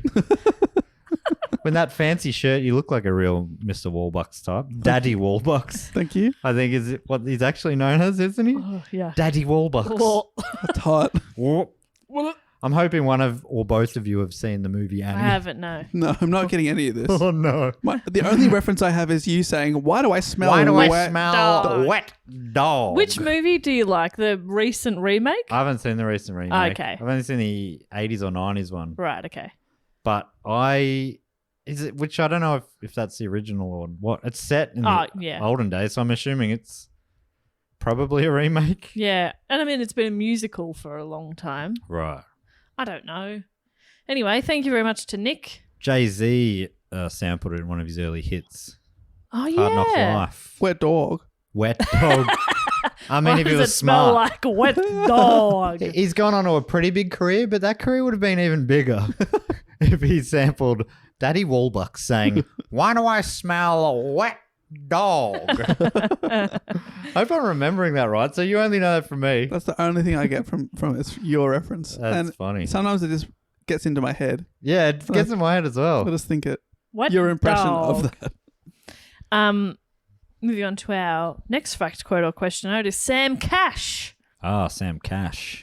Thank you, Sam Cash. Cha-ching. Sam Cash has given themselves the title of Special Agent in charge of cryptozoological investigations. Oh, great. Important job. Very important job. We're fascinated with cryptozoology here. We've, of course, Lizard Man of Scapor Swamp. And what you got to Butterbeans. remember is the Lizard Man loves butterbeans. So that's the Scapor Swamp general store man trying to go for the De Beers sort of level marketing. Well, it's worked on me because last week at the shops there was butterbeans on special. I nearly took a photo and sent it to you, man. It's locked butterbeans away for me as well. It made me think about it. Butterbeans. Sam has given us a quote. This is the quote. It says, "We are not now that strength which in old days moved earth and heaven. That which we are, we are. One equal temper of heroic hearts, made weak by time and fate, but strong in will. To strive, to seek, to find, and not to yield." Tennyson. Yes. Okay, Jess, could you now say those words in order? Now, the fun game here is unjumbling those words. Famously, that line has been used by two people, one of which was M in Skyfall. Yes. The other one was Greg Hunt, our health minister, who once said it at a press conference. Fantastic line. He said, "To strive and seek and yet not to shine. I thank you." And he stepped off the stage and absolutely face planted. Really? It is the funniest thing ever. Oh, so he thought he nailed this great poignant moment. I think it was like World Nursing Day or something. He was like, "I thank you." Oh, boom! Bang. It's the funniest And thing. ironically, he needed nurses. Yeah. He needed their attention, medical attention. Yeah. Oh, I've heard that last part, and I'm probably thinking of M from Skyfall. Yeah, it's a montage. She's up in court defending. Does she do the whole thing? Or just... Yes, she says, I didn't care much for Tennyson, but my late husband did. And Yes, then she reads it out. that's right. To strive, to seek, to find, and not to yield. Yeah, I remember that part. And then I thank you, faceplant. She also did it. But obviously Judi Dench did it in a beautiful way. I'll try. Very elegant. I'll try and remember to share it in the Patreon group. I mean, Greg Hunt was obviously just following how it was written initially by Tennyson. It does have asterisk, faceplant asterisk. So he's just a purist. Finally, for Fact Quote question today is Main Gallagher, Maen. It's got to be an Irish name. Yeah, Mayan. Mayan. I'm assuming. I could definitely be wrong. I'm too. getting this very wrong. Okay, I've Googled it, and what's come up for me is Main watches. So I don't think that's you, but unless you've got a watch chain, good for you. Main's title is Theme Hospital Administrator and Roller Coaster Tycoon. So Whoa, that's cool. into some old school video games. Love that. And I've also given us a quote. The quote is, outside of a dog, a book is a man's best friend.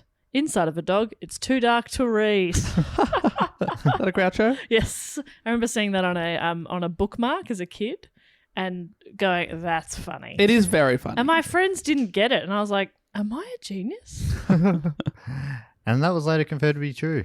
Yeah, I am actually a genius. So Now, Matt, do we need to explain that one like we explained the Tennyson? Well, I just it just gave me a thought. Should we go through enter scores, lowest to highest? mine's lowest. No, we definitely don't need to. We don't. I did not do It was well. funny. We only realised that, and I would have guessed it in the opposite order, I think. And it shows it doesn't mean anything, obviously. But it was on a Josh Earl podcast, wasn't it? Was it? Yes, it was the live stream we did with Geraldine Hickey because she got 49 and then told her dad it was out of 50 and he took her out for, he took her out for dinner to amazing. celebrate. Such a great So story. Really, it's out of good. 100. I don't remember us revealing what we got. I think But we did. I trust you. I don't remember anything. You know this. I can't. Yeah, I just remember being But surprised. so you're saying you got the best. Matt's was the highest. well, you know. Because Dave, like me, did you do art subjects? All art. Yeah, so we were always destined to do badly. But well, Matt probably did unless that. you did well in them, then you'd still go. Even then, the grading was weird. I never fully understood if you got full marks in all of them, you're sort of gone pretty well, but they do get downgraded. So obviously you did ordinary and easy subjects, and that's fine. No. I mean, did. we'll see where you end up in life, but I have a funny feeling. Yeah, where will you be in 12 to 15 years? I have a funny feeling that I'm going to be a little further ahead of you in life. No. I'll have you know, Matt, I did very, very well in one subject and quite poorly in all the others. I bet it was drama, wasn't it? You Yes, did it was. well. Perfect score. Thank you so much. That's sick. Well done. That's why I got to go and audition for top class. I got a perfect score in my drama solo. Oh, that's awesome. Yeah, and then I fucked that audition. But you didn't get top class. I Didn't think get it. I English screwed was the my audition. top score, and I've continued to speak it ever since. Sorry to brag, but Not yeah. super well, but Drop the others. Yeah, I dropped mean- all my other languages. Why bother with the stuff you're not good at? I wish I did what you guys did and did subjects that I cared about. I did all business and politics and, smart people. Yeah, but now you're a large business owner and a politician. I'm a political scientist. I wish I didn't do maths. Everyone was like, it's just an important one to have. Most courses need you to have it. Not any of the courses I applied That for. is, I'm in the exact same boat as you. Same. I would have dropped Oh, that no. and done like PE or biology or I would something. have done like photography or something. Yeah, I did photography. It was sick. Anyway. Damn it. Yeah. I mean, no regrets. But also, people told me at the time that the number doesn't really matter and that, once you get into uni courses or you don't or whatever, you never think about it again. Doesn't matter. I did not listen. And then 6 months after you finish year 12, you're like, what was my score again? You have it doesn't matter. Doesn't at matter all. so quickly. Yeah, in terms of money and all that sort of stuff, my friends that have done the best in, however you rank doing the best, but in business and whatever, they were the guys who didn't do particularly well at school. My brother failed woodwork and he's a carpenter. He failed woodwork. He's a Wow. very good carpenter. Yeah, it's just school's not. It's a set up for a certain kind of mind. Yeah. I failed religious studies and now I'm a cult leader. Yeah. So, So take that. RE created my own teacher. religion. Study that. Divology. Yeah.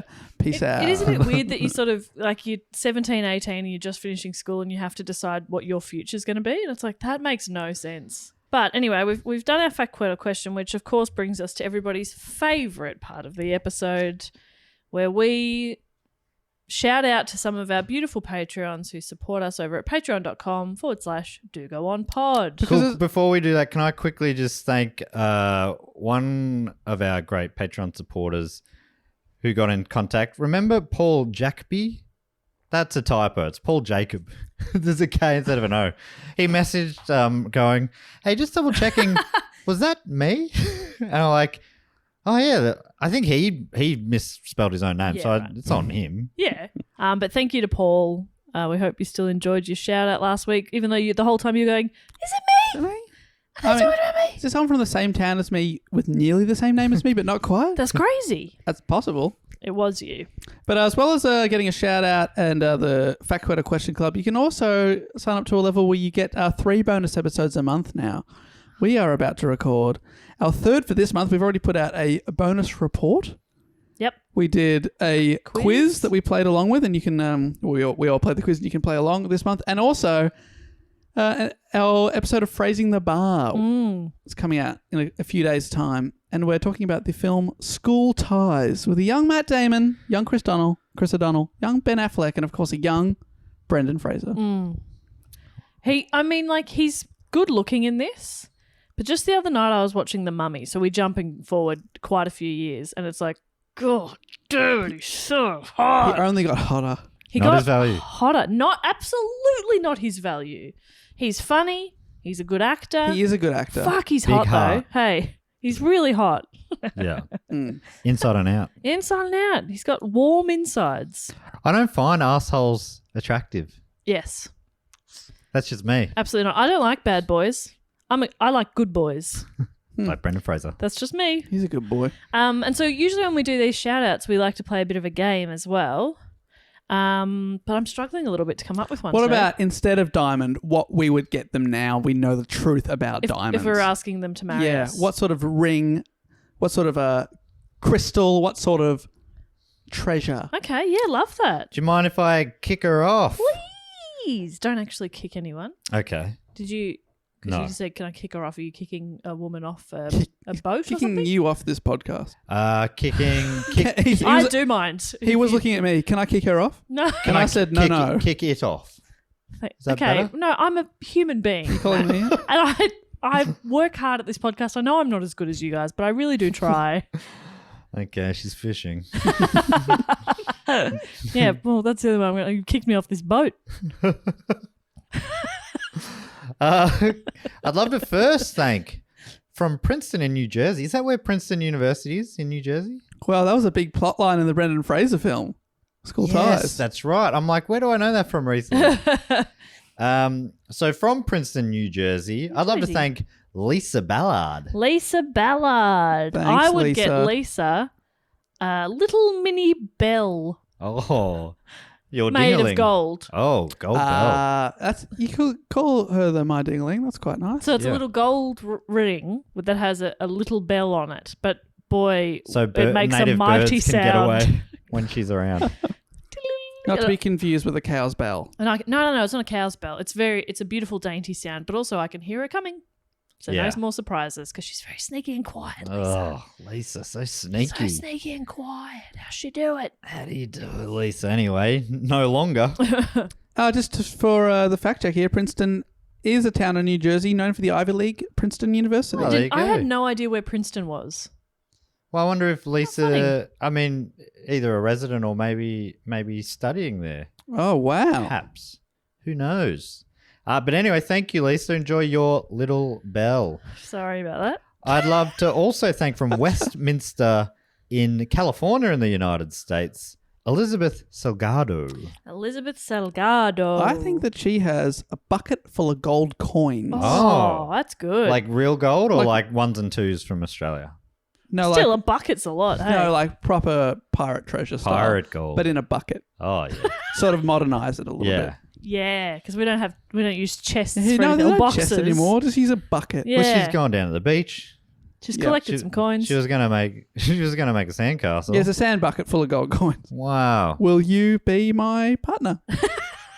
Well, there's the famous line from the Peep Temple song Carol where it goes, I don't want to be a fucking Christmas ham. yeah, that's one of the great lines. And it just says, well, it's been on my brain, Carol, fuck it. You're my Spain, I'm your bucket. That's beautiful. Yeah, It's a great. I really, really love that song. it's a great song. Carol, Carol, I don't think Trevor is good for you. I don't think Trevor is good for you. Carol. I ain't no fucking Christmas ham. I just want you to love me like I love you, Carol. I don't know this song. Or is this one that you played for me on tour, maybe? Yeah, we definitely want to blast it. Blast it. Got a bit of Triple J play in the day. When? About 5 years old. The 4 years old. 90s? We blast on I know the you don't like guitars and drums anymore at your little station, but yes, it was one of the last guitar songs played on Triple J. Yes, I'm an old man. Yes. Can I thank a couple of peeps? Any chance of some real instruments? I'd like to thank one more if that's okay, Dave. Oh, we're doing 3 each now, aren't we? Hey, sorry about that. Finally, another. Hey, Matt, hey. I'm sorry on behalf of Dave. Yeah, can you accept that apology, I please? accept Jess's apology. Fuck. But I no longer talk to Dave. Fair enough. And I'm finishing off my thanks with another United States citizen, I assume, from Forney in Texas. I'd love to thank KJ Fairbrother. Oh, KJ KJ Fairbrother. Fairbrother is a good name. KJ. And KJ, I reckon, has... You can call me K, and you can call me J. For some reason, KJ, all I could think of was... KJ Choi, the golfer. So you think golf balls? Yep. Yeah, diamond encrusted golf balls. Yes. Still diamond, Still but diamond. different. Still Also what I was diamond gonna encrusted. say. You got to do Yes. something with those little shitty ones from Siberia that no one cares about. Yeah. Put them on a golf ball. Yeah. So it gives it great grip and spin. Oh yeah, you put that in a sand trap. Don't worry about it. You'll grip it out of there. It'll just grip Yeah. It'll grip right out. It'll roll down and then roll back up onto the green and into the hole. Yeah, that If you ball... play mini golf, you can you play it in your bedroom. It'll roll right up the wall onto the ceiling. Somehow it'll go into the hole in the ceiling. It's amazing, and you will not see that ball again. No, it's gone. It's rolling away. It's grippy. It just keeps going. It keeps gripping. They call it the gripper. Call it the So gripper. congratulations, KJ, on your your diamond encrusted golf ball. Wow. One ball? Yeah, Or one. Yeah, bucket one. of balls. No, Jesus. What are you? What am I, a millionaire? Are you crazy? Well, I mean, yeah. Probably, but not that. Not a multi-millionaire. Yeah, and in this sort of world of make believe, I would have This thought guy's- you could probably not be a tight ass for I once. gave a bucket of treasure. All right, can I thank some peeps now? Please. I would like to thank from Braddon in the Australian Capital Territory, Luke Robinson. Here's to you, Luke Mr. and Robinson. Lucan. Okay, what about we get him? That song was famously covered by the Lemonheads. Oh, yeah. We get him a lemon. And you're like, oh, it's just a lemon. What? It's solid gold. Solid gold lemon. Solid gold lemon. Oh, bought a lemon made of gold. Gotcha, Luke. Pranked you. Will you be my husband? Oh, but I just made pancakes. I just asked you to go to the shop and get lemons. I did. Well, technically I did. Well, one. We needed at least 3 lemons for the crepes I've I made. can't afford... I've been through this. I'm not a multi-millionaire. I've just proposed to 7 people. On you, Luke. Enjoy the lemon, mate. That's for you. The lemon heads. Pranked ya. Famously covered by the lemon heads. Saw the lemon heads play at the corner. I've seen them a couple of times. They played at Meredith as well. Oh, great.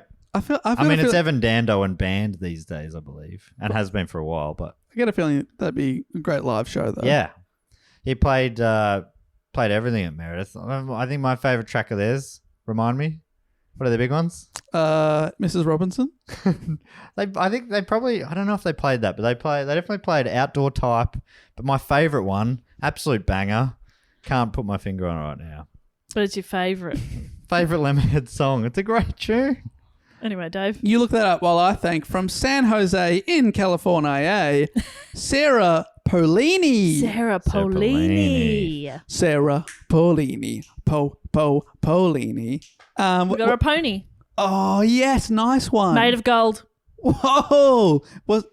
Did we kill the pony by covering it in gold? Okay, no, it's just a pony. Like in one of the early scenes in Goldfinger where they kill a woman by painting her in gold? Yeah, that was bad. Oh, just dear. a pony. Just a pony. Okay. But maybe it's got like... A gold saddle. Yes. But like lightweight. Lightweight. Just a gold coated. Yep. Lightweight. You mean in case it's running in a handicap? Yeah, exactly. Don't have to get a tiny jockey on it. It's not that good. Yeah. It doesn't need a heavy one. It's more of a pet pony rather than Yeah. a racing pony. But still. Not one of them racing ponies you've read about. Hey, Dave, if I could talk, I'd tell you. Is the name of the song. Okay. That's good stuff. Sarah Paulini, thank you so much. I would also like to thank from California, but from a place called Escondido. Oh. Ooh. Love that. Christian Etzel or Christian Easel Ooh. Iselle. or Azel. Christian Azel. All right. I want to give name. Christian. I want to give Christian Name. Ezel. I want to give him. All right. Let's have a look here. I'm going into the bank in What the do you got? brain. I'm going to give him 1 tub Uh-huh. of liquid nitrogen. Wow. What's that mean? I don't know. Dave, what does that mean? Also, I don't know what size the tub is. Is it a little tub or a big tub? Gallon tub. Gallon tub. Wow, so I don't know how big that is I either. mean, you could use that. You could use that to like remove some warts. Okay. Is that what it is? Did I say dry ice? Is that what it is? Yeah. I love dry ice though. Makes everything kind Will of you smoky. marry me? And get rid of those warts. Yeah, you just you throw that down in case they say no and you disappear behind a puff of smoke. Will you marry me? That's beautiful. That's so beautiful. Dave, was that your 3? Yeah, those are my 3. And I'm glad I finished with giving someone a wart remover. Is that what it is? But you Google liquid nitrogen, the top product that comes up is Compound W freeze off warts. Yeah. $38. Okay. Well, I mean, imagine what you could do with a gallon of it. So many warts. So You'd many be warts wart-free. I would love to thank some people as well. From Hull in East Yorkshire, I'm thanking Joe Haslam. Joe Haslam from Hull. I'm giving Joe a blue topaz toe ring. Oh, wow. Love it. Which toe? Middle one. What's topaz? It's probably one of my favorite gemstones. It's just Ah. a very light coloured. They come in like blue, green, yellow. It's lovely. Oh, yeah. Great It's colours. it's like a sky blue. Oh, yeah. I think I know the one. Lovely. Fantastic colour. Well That's done. nice. Topaz. Love topaz. Topaz. Exactly. What a yes. beautiful, What a beautiful word. word. Ooh, say it again. I'd read that as topay and just really class it up Yeah. a little bit. Marissa might- Topay. Yeah. I'd soften the T, soften the Z. Opay. Okay. A little opad ring. I've softened it, various letters there. And I think if you soften letters, that classes things up. Fuck yeah, That's it does. what we're all about. How do you say my name? Soft. Samson. That's not. That's the singer who married the guy from 48 Degrees or something. Jessica. Herkins. Her. Oh, okay. Yeah, soft start and end. Hessick. Her. That's nice. That's nice. Suck on that, David Warnocky. How funny Very that my sharp. brain couldn't Very do both. It couldn't do both softening letters and remembering my friend's name. Pick one. It could only do one. What a weird thing to come up with. Thank you very much, Joe. Please enjoy your toe ring. I would also love to thank from Bedlington in Great Britain, Dan Greaves. Dan Greaves is the world's largest pineapple. Oh my God, yum. And not the big pineapple that you're all thinking of, like the world's literally the biggest fruit. Yum. And what is it? It's like slightly bigger than what you would expect? Almost twice as big as what you'd expect. Wow, that's big. I love pineapple. Yeah, and so does I like Dan. pineapple, yeah. Thankfully, that's why I got him across the line so with it's, this. it's a thoughtful gift. Yeah, it makes sense. And do you think he'll accept your proposal? I have no doubt. Yeah. I've already booked the venue. Oh, yay. I hope he says yes. It is non-refundable. Are you getting married at the Big Pineapple? Yes. Oh. He loves it that much. That's nice. Wow. And pina coladas on the menu, I'm Oh, guessing? my favourite drink. Dan loves them too. Oh, you guys are so cute. So I can't handle it. don't you worry about us. So far, I've been rejected by all of these people, but Dave is so in Even love. when you gave a toe ring, they said no, toe ring. but stood up. Yeah, I know. Well, I mean, he looked beautiful while he walked away. Obviously, his feet looked amazing. While but he hobbled away, He he was- forced it onto his big toe. He was not au fait with the toe pad. No way. And finally, I would also love to thank a supporter who we absolutely love here and who sent us donuts last week. And where's he from? Where's he living? He's from Macau, isn't he? It's where he's living at the moment, I think. Yeah, I think he's living in Macau. Yeah. Well, of course, now we've given it away. That we'd love to thank Suraj Perez. Siraj, what a man. Gave us so many donuts last week. Thanks, Siraj. Dave ate one a day for the week. I have put on weight for the first time because of you, and I thank you. I took the most full-on looking ones, and they were both delicious. One was like a cookies and cream, and the other one was an apple crumble. And they were delicious. Sorry to brag. I just love them all. There was, Thank you so much, honestly. way more donuts than people here that day. So we certainly appreciate it. Yeah. Evan notoriously will not share chocolate. Won't share his chocolate. So that chocolate But donut. he was a happy boy, Oh, though. I'm so happy. I've never seen him so It's happy. weird, isn't it? Because chocolate's bad for dogs. Got him. Yeah, got him. So how would Matt? How would you propose to Siraj? Well, we want to thank him for all he's given us. Oh, I don't know what. I mean, What do you give the man who gives everything? I think I'm gonna give Siraj one tower, the tallest building in the world. I'm going to construct it entirely from. Basically, I'm going to use all the diamonds that have been held back by the cartel. Just to, There's that many now. I'm just going to Wow. put them all into the world's tallest building. Every element of the building is made of diamond. Wow. Yeah. Even the staff. Even the stuff. Whoa, that seems dangerous. No, And then you're going to say, Siraj, it's the that's for safest you. thing possible. Wow, that's Yeah. beautiful. And you're going to call it Siraj? Yeah, the Siraj Mahal. Oh, that's good. That's nice. Is it? That's good stuff. I'm not Well- sure. Yeah, with limited time. No, that's really I beautiful. mean, we didn't have time to brainstorm anything. Thank you so much, Siraj. Thank you to everybody who supports us over at Do Go On at patreon.com/Do Go On Pod. Yes, thank you so much. And before we go, there's only one thing left to check, and that is if we have any entrants into the famed Triptych Club. Yes, I've got the list up here. So, Matt, this week you have to come up with drinks and hors d'oeuvres. Oh, fantastic. Well, I So learned... have to. You get the privilege of doing it. This is something I'm thinking I might try and make this tonight while I watch the Saints play against the top team. So I might need a few drinks. But we not too long ago, I learnt how to make a breakfast martini. So I think that's maybe what we'll give them. And the secret ingredient, it's sort of a pretty classic gin martini, only with marmalade Ooh. and a little bit of toast. Oh, that's cute. Wow. Yeah, so I'm thinking breakfast martinis. Yep. And of course, we always do virgin martinis as well. Of course, for the virgins. Yeah.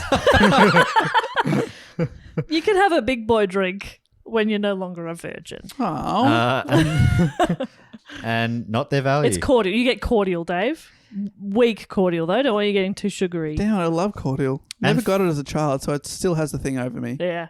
For the hors d'oeuvres, these little sort of, I don't know too many hors d'oeuvres, but I was at a party last year and they had like these little pikelet things with avocado on top.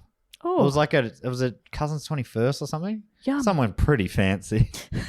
And they would go great little bite-sized cold pikelet-y things. with with some avocado. And just avocado? Well, I think the veggie ones were just avocado and the meat eaters ones had salmon or something on it as well. Huh. And they were... No, you know what? I think Mum made them. Okay. Was it? I don't know what it was for though, but yeah, Mum made it for some sort of a party or something. Right. Geez, that makes it sound like I grew up in a palace. Does it? Mum made Is that what you're pikelets. thinking? Pikelets with avocado and salmon. Wow. Oh, sorry, Prince Charles. It's funny because you're You're saying you're the same age as Prince Charles. Yeah. What's That's he? true. He's I'm taking a few years off, obviously. He's only, 100? Yeah, he's about that. Do you know his dad is 99? Really? Yeah. He's nearly 100. And his mum's like 94. Yeah, same age as Read my that like grandparents. this week for some reason. Dave, who was the musical act this week in the We Triplets are Club? very, very lucky to have the musical stylings of The Offspring Oh, great. playing their greatest hits. Wow. Okay, so what do we got? We're going to hear Keep 'Em Separated. Wait, what's yeah. that called again? Isn't that what it's Is that called? what it's called? Self-esteem. Self-esteem. Yes. Classic. All these Pretty songs. fly for a white guy. Yes. Oh, dear. Your number one, hottest 100 from your station. You What happy year? now? What year? 98, 97? Okay, I was 7 years old. Okay. Who When you were cares? actually a youth. And Yeah. Too young, too young. it's a small sweet spot there. Yeah. Are they going to play any sort of diamond-related covers? Yeah, we'll get them to play Diamonds Are Forever. And they're also going to do Diamonds on the Soles of Their Shoes, Paul Simon. Cover. Yes. I was about... My initial question for the report was going to be including Paul Simon, Shirley Bassey and others. And I'm like, hang on, 3 of these are past reports. So I thought maybe Yeah, that made nice it more one. fun. Little peek behind the curtain there. We did not do well, Jess and I, to get that question. Anyway, so the 3 people in the Triptych Club this week, please, boys, join me in welcoming Please. Lift that velvety robe. Ooh. from Mount Gambier in South Australia, Alice Laslett. And Alice is, of course, last but not let. From Sacramento, California, Jack Bergstrom. Oh, Berger. And from Sudbury in Suffolk, John Paul Hoare. The fantastic. Oh, so 4. Okay. It's good when you have to explain them. Because that did not I compute was like, otherwise. what Did you not are get you? No. Only when you said like 4. Okay, fair enough. I would have said, when the moon hits your eye like a big piece of pie, that's a horror. That's great. That's great stuff. Let's I go would with have that said like Hore's Thammer. That's fun. Love a spoonerism. one. Oh, you didn't mean it. Wow. What did you mean? It up. You didn't mean that. What did you mean? To say Somebody the other day was like, geez, these parts, the after report bits are really getting blown out. They're going quite long now. But you know what? That's where most of the fun happens. We have a good time. I mean, you can stop as well. You can always just you stop can. listening. That's why it's at the back end. So if this you is do for the true stop- believers. If you do stop, you miss Hore's Thammer. You miss Horse Summer. Happy? Zappy now? Good work, losers. Nappy thou? No. Nappy how? I am Nappy Thou. How did you know? It's fun. Well, thank you so much to everyone that supports the show on Patreon. Honestly, it does make a big difference. Yes. Makes us able to do it all the time. So thank you. You can't do it without the support of the patrons. I would not be able to dedicate the time to it because I'd be having to work other jobs. Yeah, exactly. You So- goddamn legends. Thank you so much. And one more time, if you want to get involved, it's patreon.com/dogoonpod. Well, this brings us to the end of the episode. If you want to get in contact with us, our website's dogoonpod.com with all the links to our social medias, which are all at dogoonpod, and our email, dogoonpod@gmail.com. I should plug very quickly the Listen Now from this week. It's about Joan Jett and the Black Hearts and her classic album, I Love Rock and Roll, which has got probably her most iconic song, I Love Rock and Roll. The titular track. Titular and opening track. Very good. So it's a really good Strong album open. too. I hadn't heard a lot of it. Also, I didn't realize that was a cover. But most of the album's originals are hers, and to me, they're the highlights of the album. Oh, cool. Nice one. I don't know if I mentioned it last week, but the most recent book cheat was featured both Jess and Matt. And we talked all about The Hitchhiker's Guide to the Galaxy. That's right. First novel in that trilogy of 5. And yeah, I think that if you like us and if you like The Hitchhiker's Guide to the Galaxy, maybe you'll have some fun with it. Or if you always wanted to know about it, yeah, check that out on the Book Cheat podcast feed. I would recommend that one. Yeah, it was fun. It was a fun time. And go through back, if you haven't listened to any Book Cheat, go back through the whole goddamn back catalogue. There's 42 fantastic episodes. Thank you so much. Yeah, well, I guess we'll see you next week. And for our big 250th. That's right. It is the 250th. And if you haven't already, you can get the tickets to see it live because we're doing the live stream. And if you still get the season pass, it means you can get all 4 streams for the price of 3. Yeah, so the last 2 ones are still up there, ready to stream. So if you want to watch today's episode, you can mother flippin' do that. Yep. Yeah, and there's always a bonus bit at the end. And for next week's 250th, it will involve a little party. Yeah, it's going to be Yes. fun. It's going to be good. Just one question. What comes before part B? I'm not sure. Part 1? Part 1. That's what I was looking for. We'll be back next week for part 1. But until then, I'll say thank you so much. And goodbye. Later. Bye.